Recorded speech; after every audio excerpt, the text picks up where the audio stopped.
Pero aún no había ocurrido lo peor, pues la tempestad se ensañaba con tal furia que los propios marineros admitían que nunca habían visto una peor. Teníamos un buen barco, pero llevábamos demasiado peso, y esto lo hacía bambolearse tanto, que los marineros, a cada rato, gritaban que se iría a pique. Esto obraba a mi favor, porque no sabía lo que quería decir irse a pique, hasta que lo pregunté. La tempestad arreciaba tanto que pude ver algo que no se ve muy a menudo. El capitán, el contramaestre y algunos otros más sensatos que los demás se pusieron a rezar, esperando que, de un momento a otro, el barco se hundiera. A medianoche, y para colmo de nuestras desgracias, uno de los hombres que había bajado a ver la situación gritó que teníamos una grieta y otro dijo que teníamos 4 pies de agua en la bodega. Entonces nos llamaron a todos para poner en marcha la bomba. Al oír esta palabra, pensé que me moría y caía de espaldas sobre uno de los costados de mi cama, donde estaba sentado. Sin embargo, los hombres me levantaron y me dijeron que, ya que no había hecho nada antes, que muy bien podía ayudar con la bomba como cualquiera de ellos. Al oír esto, me levanté rápidamente, me dirigí a la bomba y me puse a trabajar con todas las fuerzas de mi corazón. Mientras tanto, el capitán había divisado unos pequeños barcos carboneros que no podían resistir la tormenta anclados y tuvieron que lanzarse al mar abierto. Cuando pasaron cerca de nosotros, ordenó disparar un cañonazo para pedir socorro. Yo, que no tenía idea de lo que eso significaba, me sorprendí tanto que pensé que el barco se había quebrado o que algo espantoso había ocurrido. En pocas palabras, me sorprendió tanto que me desmayé. En ese momento, cada cual velaba por su propia vida, de modo que nadie se preocupó por mí o por lo que pudiera pasarme. Un hombre se acercó a la bomba y, apartándome con el pie, me dejó allí tendido, pensando que había muerto, y pasó un buen rato antes de que recuperara el sentido. Seguimos trabajando, pero el agua no cesaba de entrar en la bodega, y era evidente que el barco se hundiría. Aunque la fuerza de la tormenta comenzó a disminuir un poco, no era posible que el barco pudiera llegar a puerto, por lo que el capitán siguió disparando cañonazos en señal de auxilio. Un barco pequeño, que se había soltado justo delante de nosotros, envió un bote para rescatarnos. Con gran dificultad, el bote se aproximó a nosotros, pero no podía mantenerse cerca del barco ni nosotros subir a bordo. Por fin, los hombres que iban en el bote comenzaron a remar con todas sus fuerzas, arriesgando su vida para salvarnos, y nuestros hombres les lanzaron un cable con una boya por popa. Después de muchas dificultades, pudieron asirlo y así lo acercamos hasta la popa, y conseguimos subir a bordo. Ni ellos ni nosotros le vimos ningún sentido a tratar de llegar hasta su nave, así que acordamos dejarnos llevar por la corriente, limitándonos a enderezar el bote hacia la costa lo más que pudiéramos. Nuestro capitán les prometió que, si el bote se destrozaba al llegar a la orilla, él se haría cargo de indemnizar a su capitán. Así, pues, con la ayuda de los remos y la corriente, nuestro bote fue avanzando hacia el norte, en dirección oblicua a la costa, hasta Winton-Torness. No había transcurrido mucho más de un cuarto de hora desde que abandonáramos nuestro barco, cuando lo vimos hundirse. Entonces comprendí, por primera vez, lo que significa irse a pique.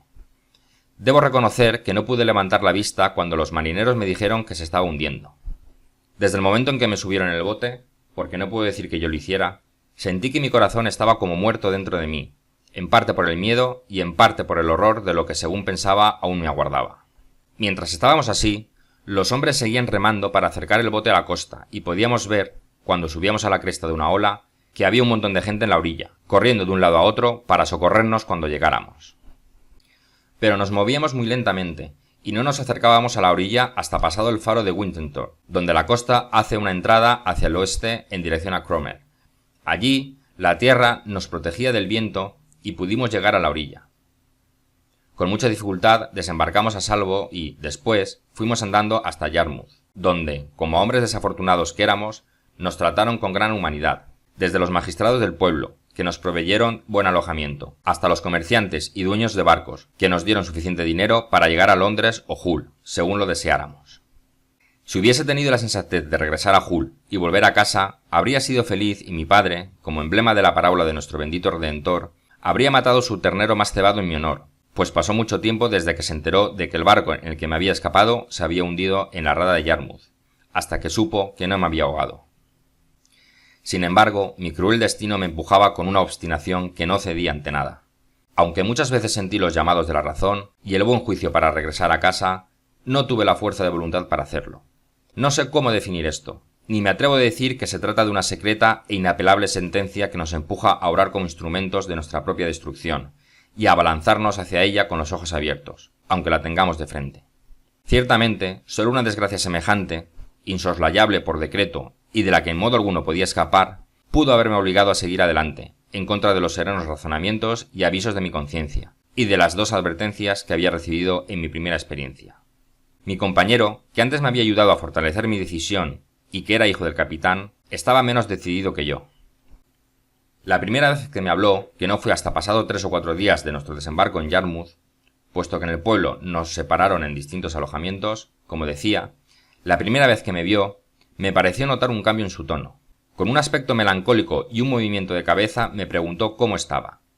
Le dijo a su padre quién era yo y le explicó que había hecho este viaje a modo de prueba para luego embarcarme en un viaje más largo. Su padre se volvió hacia mí con un gesto de preocupación.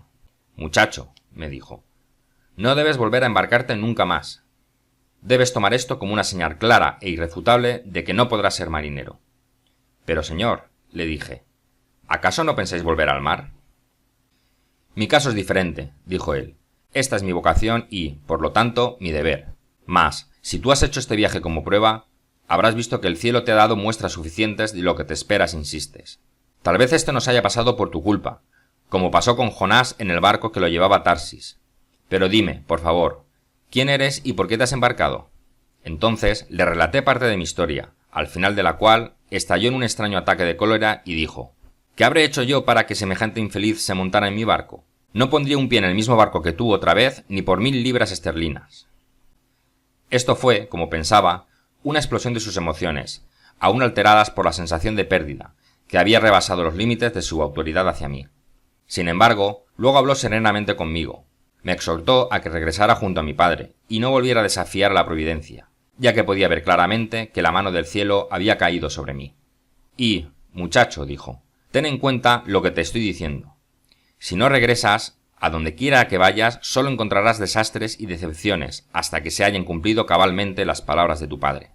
Poco después nos separamos sin que yo pudiese contestarle gran cosa, y no volví a verlo. Hacia dónde fue, no lo sé. Por mi parte, con un poco de dinero en el bolsillo, viajé a Londres por tierra, y allí, lo mismo que en el transcurso del viaje, me debatí sobre el rumbo que debía tomar mi vida, si debía regresar a casa o al mar.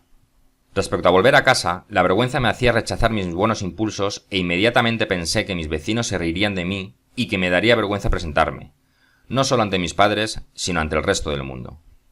En este sentido, y desde entonces, he observado los incongruentes e irracionales que son los seres humanos, especialmente los jóvenes, frente a la razón que debe guiarlos en estos casos, es decir, que no se avergüenzan de pecar, sino de arrepentirse de su pecado. Que no se avergüenzan de hacer cosas por las que, legítimamente, serían tomados por tontos, sino de retractarse, por lo que serían tomados por sabios. En este estado permanecí un tiempo, sin saber qué medidas tomar ni por dónde encaminar mi vida. Aún me sentía renuente a volver a casa y, a medida que demoraba mi decisión, se iba disipando el recuerdo de mis desgracias, lo cual, a su vez, hacía disminuir aún más mis débiles intenciones de regresar a casa. Finalmente, me olvidé de ello y me dispuse a buscar la forma de viajar. Fin del capítulo 1.